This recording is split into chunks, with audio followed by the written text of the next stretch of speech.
with John McAfee, cybersecurity legend, talking about the new digital technology dangers we're beginning to face in the modern world. So, John, we've established that everything can be hacked. Is there now a phone that's truly safe and spy-proof for users? There is no way to avoid spyware? Absolutely. Absolutely. It's a phone that does not have a computer in it. They're called dumb phones. And you can call anybody you want and even send text messages, and they cannot be hacked because there's nothing in them to hack. But beyond that, if you have a smartphone, meaning you have a computer and you have software, someone will always figure out a way. Encrypted Telegram Messenger faced criticism for being used by terrorists. You know, we have a moral dilemma there. Now, WhatsApp has joined the encryption club. Do you expect a law enforcement crackdown on all these encrypted messengers, privacy guarding business? Yes, of course. Why should law enforcement have the right to listen into my private conversations? I mean, if I want to go out into the woods and whisper something to my wife, I should have the right to do that. I have the right to privacy. And so if my wife happens to be have a right across to town, privacy? why can't I? Well, how do you know they're a terrorist yet? I mean, a suspected person is not a guilty person. Until you are proven guilty, you have all the rights that everybody else has. This is America. We have a constitution. I am sorry. And I am not a terrorist, and neither are you to my knowledge. And just because there are terrorists, should you give up your right to privacy? Absolutely not. Do you realize what madness that would bring, what chaos? Our society would come unglued. We can't do that. You know, the most damaging cyber attack on record, the Panama paper leak. There affected major law firm that's working with heads of states, politicians, celebrities. Now, you call the Panama Papers a smear campaign orchestrated by the U.S. government. Do you mean to say the government's hackers are behind this? I mean, what evidence is there that U.S. government has orchestrated all of this? I'll give you the evidence. There were 14,000 companies in there. 14,000. Not one American? Well, you know, Americans tend to have their offshores in Bahamas rather than Panama. That's not a proof. Oh, that's not true. That's absolutely not true. I mean, I know lots of Americans who have Panamanian offshore accounts. Many of them. They do it because they want their money protected. They don't trust the American banking systems, and they don't trust American privacy laws, so they do that. No, that's utter nonsense. Utter nonsense. I mean, the Icelandic people were using it. So one of the fallouts was the. Go ahead. So you're really saying that the American government orchestrated this whole Panama paper leak? Well, I'm saying that they certainly had a hand in it, yes.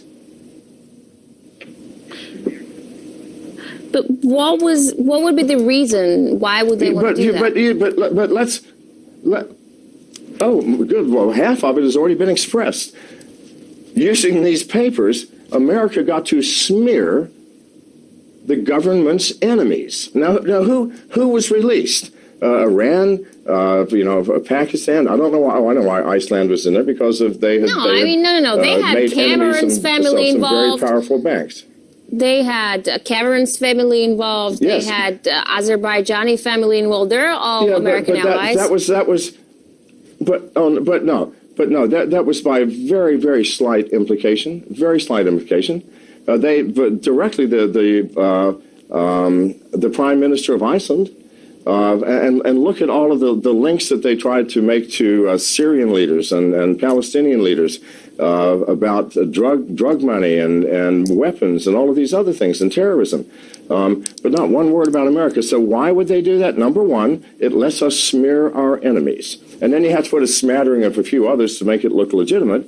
And then it gets to tell the American people who do have accounts with Mossack Fonseca that we know that you're in there.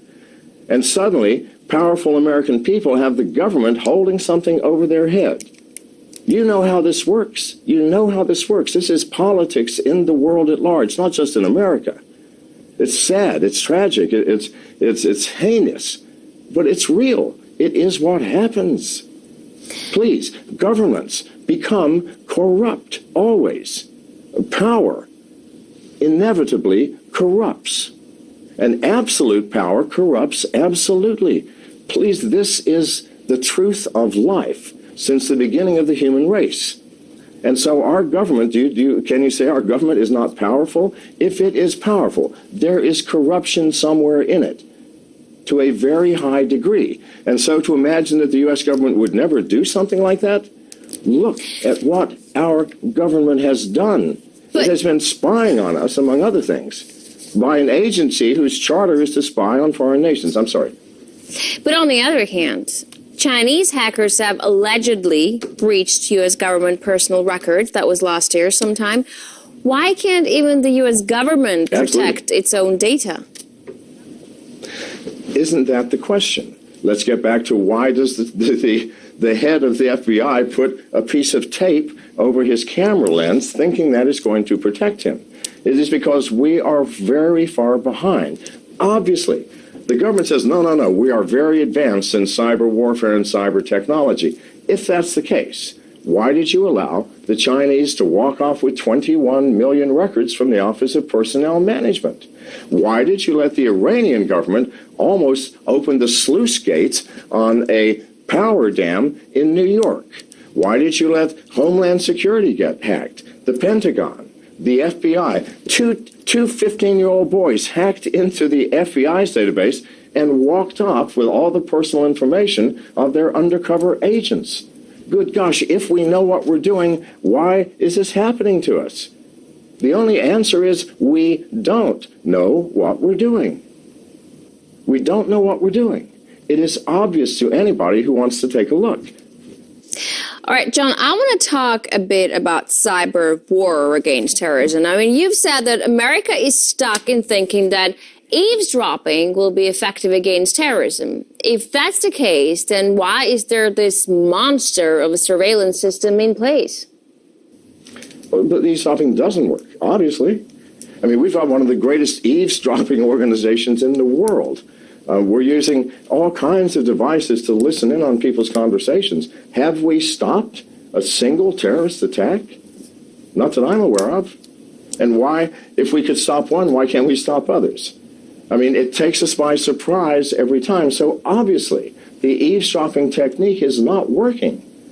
They need another paradigm. They need to use a completely different technique. We are stuck in the 1930s when we used to fight organized crime that rose out of our prohibition against drinking alcohol. We used to fight them by eavesdropping, and it worked so well.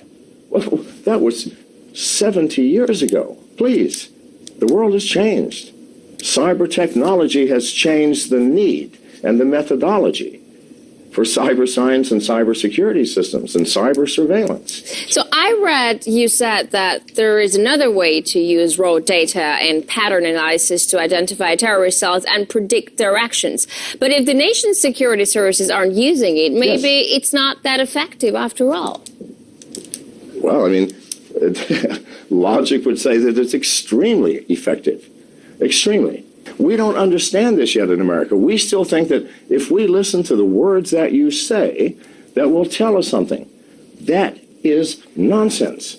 With terrorist groups, the words that you say are always coded. That's another form of encryption, verbal encryption. They may be talking about basketball, and at the end of the game, when the score is done, they have already planned their next attack, and you have no clue. But by watching the pattern of their calls, that this one phone only does outgoing calls and never gets incoming calls, that prior to an attack, there's one call made to 10 people, and then from those 10 people, 10 more, and from those 10 people, 10 more. Well, that tells me something. That's a real-life event that cannot be veiled by verbal of encryption or by any kind of coding. That's just good old-fashioned spying, John. Now, tell me something. You predicted a cyber war more devastating than